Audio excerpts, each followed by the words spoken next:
বহিৰাজ্যত হাৰাশাস্তিৰ সন্মুখীন অসমৰ শিল্পীৰ দল। ৰহা চাপৰমুখ নুপুৰ নৃত্য কলা কেন্দ্ৰৰ শিল্পীৰ দলক চৰম হাৰাশাস্তিৰ অভিযোগ। হাৰাশাস্তি প্ৰশিক্ষক আৰু ছাত্ৰ ছাত্ৰীৰ লগতে অভিভাৱকসকলক। অভিযোগ উঠিছে ৰিডম event and management private limited প্ৰেজেন্সৰ ওপৰত। ৰহা চাপৰমুখৰ নুপুৰ নৃত্য কলা কেন্দ্ৰৰ ছাত্ৰ ছাত্ৰীৰ লগত প্ৰবঞ্চনা। বহু সপোন দেখাই ৰিডম event and management private limited প্ৰেজেন্সে উৰিষ্যালৈ যোৱা হয় ছাত্ৰ ছাত্ৰীক আৰু প্ৰশিক্ষকক। মদ্যপান কৰি শাৰীৰিকভাৱে অপদস্থ কৰা হয় প্ৰশিক্ষকক। বেমাৰত পৰা অংশগ্ৰহণকাৰীক কোনো ধৰণৰ চিকিৎসা প্ৰদান কৰা নহ'ল। অসমীয়া হিন্দু ধৰ্মীয় দলটোক ইছলামীয় ধৰ্মীয় হোটেলত ৰখা আৰু খাদ্য যোগান ধৰাৰ অভিযোগ। এতিয়া এই দলটোৱে ন্যায় বিচাৰি দোষীক উচিত শাস্তি প্ৰদানৰ দাবী জনাইছে। হয়, তোমালোকৰ লগত এটা ঘটনা সংঘটিত হৈছিল। কি ঘটনা সংঘটিত হৈছিল আৰু কিদৰে হৈছিল জনাব। পোনপ্ৰথমতে আমাৰ ষ্টুডেণ্টসকলক লৈ পেলাই আমি গুৱাহাটীৰ সংস্কৃতিক সংগ্ৰাম বুলি পেলাই এটা প্ৰগ্ৰাম অনুষ্ঠান আয়োজন কৰে নিতন হাজৰিকা ডাঙৰীয়াই। তেওঁৰ অনুষ্ঠানটোত আমি গৈছিলোঁ। প্ৰথমতে ভালে পাইছিলোঁ। আমাৰ এঘাৰগৰাকী ছাত্ৰ ছাত্ৰী লৈ গৈছিলোঁ আৰু এগৰাকীয়ে বেজ পাবলৈ সক্ষম হ'লে আৰু তেওঁলোকৰ এটা আছিলে কি বেজ পালে মানে মুম্বাই কাৰ্বিনেল বুলি পেলাই এনেকৈ বাহিৰত লৈ যায়। তাৰপিছত তাতো চিলেক্ট হ'ল। তাৰপাছত আকৌ এবাৰ পাতিলে বহাগী বুলি অনুষ্ঠান এটা, তাতো আমাৰ ল'ৰা ছোৱালী গ'ল, তাতো চিলেকশ্যন পালে, বেষ্ট এৱাৰ্ডে পালে। আমাৰ যথেষ্ট ভালেই লাগিছে প্ৰথম টাইমত গৈ যাতে বেষ্ট এৱাৰ্ড লৈ আহিছে আমাৰ ল'ৰা ছোৱালীয়ে আৰু ভাল অনুষ্ঠান এটাত যাব, মুম্বাই যাব বা থাইলেণ্ড বা গোৱা এনেকৈ বিভিন্ন ঠাইত লৈ যায়। ঠিক তেনেকৈ এই তিনিটা প্ৰগ্ৰামত আমি গ'লোঁ ডান্স নৃত্যম বুলি পেলাই। এই তিনিটাতে আমাৰ কেণ্ডিডেটে বেষ্ট পালে। বেষ্ট পোৱাৰ পাছত এবাৰ উৰিষ্যাৰ কাৰণে চিলেক্ট হ'ল। চিলেক্ট হোৱাৰ কাৰণে প্ৰথমটো আমি নাযাওঁ বুলি কৈছিলোঁ, কিন্তু তেওঁ আমাক যথেষ্টখিনি জোৰ কৰিলে, বিভিন্ন ধৰণৰ সপোন দেখুৱালে যে এনেকৈ গ'লে এনেকুৱা হ'ব, প্ৰলোভন দিছে। গতিকে আমাৰ স্কুলত আহিলে, তেওঁলোকৰ গোটেই টিমটো আহিলে, আহি কৰি লৈ পেলাই আমাৰ পেৰেণ্টছসকলৰ লগতো কথা পাতিলে। ত' আমি ভাবিলোঁ যে ঠিকে আছে, ল'ৰা ছোৱালীখিনি ভৱিষ্যত উজ্জ্বল, যিহেতু ইমান কষ্ট কৰি তেওঁলোকে শিকিছে, বিভিন্ন অনুষ্ঠানত গৈ থাকে, আগুৱাই যাব। গতিকে আমি লৈ যাম বুলি পেলাই ভাবিলোঁ। তাৰপাছতে তেওঁ ক'লে যে পাৰ হেড আমাক 15,000কৈ দিব লাগিব, যিহেতু থকা কৰা খোৱা বোৱা গোটেইখিনি আমাৰ ফালৰ পৰাই কৰা যাব। গতিকে গোটেইখিনি তাতে মানে এড হৈ আছে বুলি পেলাই ক'লে। যোৱা ট্ৰেইনৰ খৰচৰ পৰা আদি কৰি ডিনাৰ লাঞ্চ গোটেইখিনি আৰু প্ৰগ্ৰামটো অনুষ্ঠানটোত জইন কৰিবৰ কাৰণেও 5,000 টকা এটা এক্সট্ৰাকৈ দিব লাগিব জইন ফিজ বুলি পেলাই ক'লে। তাৰপিছতে আমি সেইমতে তেওঁক পে'মেণ্ট কৰিলোঁ। লাষ্ট এটা পে'মেণ্ট আছিলে মোৰ কৰিবলৈ।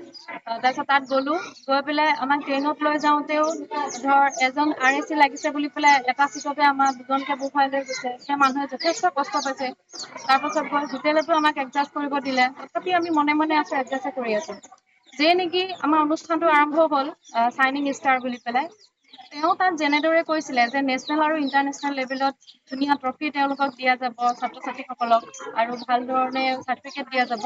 যিহেতু অনুষ্ঠানটোৰ আয়োজন হ'ল, চাব গ'লে বাহিৰত এটা অনুষ্ঠান হ'লে প্লেটফৰ্মটো কিমান ধুনীয়া হ'ব লাগে, কিন্তু তাত আমি সেইটো একোৱে দেখা নাপালোঁ। তাৰপিছতে আমাৰ তাতেই অনুষ্ঠানটো আয়োজন কৰিলে, আমাৰ ল'ৰা ছোৱালীখিনিয়ে নাচিলে, কৰিলে, অনুষ্ঠান গ'ল। এৱাৰ্ড যেতিয়া দিছে, সৰু মমেণ্টটো এটা দিছে আৰু চাৰ্টিফিকেটখনো কোনো ধৰণৰ বাইণ্ডিং কৰা নাই। তাৰপিছতে তেতিয়া আমাৰ প্ৰত্যেকজন গাৰ্জেণ্টেই অকণমান অশান্তিৰ পৰিৱেশৰ সৃষ্টি কৰিছে, যে তেওঁলোকৰ মনটো অশান্তি হৈছে। তাৰপিছতে আমি তথাপিও একো মাত নিদিলোঁ, কিন্তু সকলোৱে তেওঁক মানে কথা উত্থাপন কৰিছে যে এনেকুৱা কিয় হ'ল, আমিতো গোটেইখিনি পে'মেণ্ট কৰিছোঁ আৰু আমাক থকাখিনিও ইমান এডজাষ্ট কৰাবলৈ দিছে। তাৰপিছত তাৰ পৰা আহিলোঁ। আমি আহি জগন্নাথ মন্দিৰ দেখুৱাম বুলি ক'লে, তেওঁলোকে এখন লিষ্টো দি দিছে ক'ত ক'ত দেখা জগন্নাথ মন্দিৰ দেখুৱাম, গল্ডেন ব্ৰিজ দেখুৱাম, কিন্তু তেওঁলোকৰ ফালৰ পৰা একো নেদেখালে। আমি নিজস্বভাৱে গৈ পেলাই আমি চাইছিলোঁ। তাৰপিছত আনি পেলাই আমাক যেতিয়া ভুৱনেশ্বৰত ৰাখিলে সেইদিনাখন, তাৰপিছত ৰাতি মোৰ ৰুমলৈ গৈছে 11:30, 12টা এনেকুৱা মানত ফোন কৰিছে যে মোক পেমেণ্ট এটা ল'ব লাগে আৰু কথা অলপ আছে পাতিম। তাৰপিছতে মই ক'লোঁ যে ৰাতি যথেষ্টখিনি হৈছে, গতিকে আহিব নালাগে, মই কাইলৈ কথা পাতিম বুলি ক'লোঁ।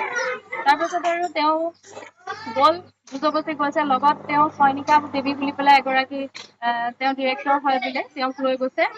লৈ গৈ পেলাই আমাক আৰু পইচা দাবী কৰিছে। এতিয়া 15,000কৈ দিব লাগিব আৰু তেওঁলোকে কৈছিল যে মোৰ আৰু মোৰ হাজবেণ্ডৰ ফ্ৰী, টিচাৰগৰাকী সদায় ফ্ৰী থাকে। সেইকাৰণে কোৱাৰ কাৰণে আমি গৈছিলোঁ। তাৰপিছত চয়নিকা দেৱীৰ মতে মানে হাজবেণ্ডৰ পে'মেণ্টটো কৰিব লাগে। তাৰপিছতে মই ক'লো যে আমাৰ ষ্টুডেণ্টখিনি ইমানো তেনেকুৱা শক্তি নাই যে কৰিবৰ কাৰণে, গতিকে আমি ইমানখিনি পে'মেণ্ট কৰিব নোৱাৰিম, মিনিমাম কিবা এটা দিম।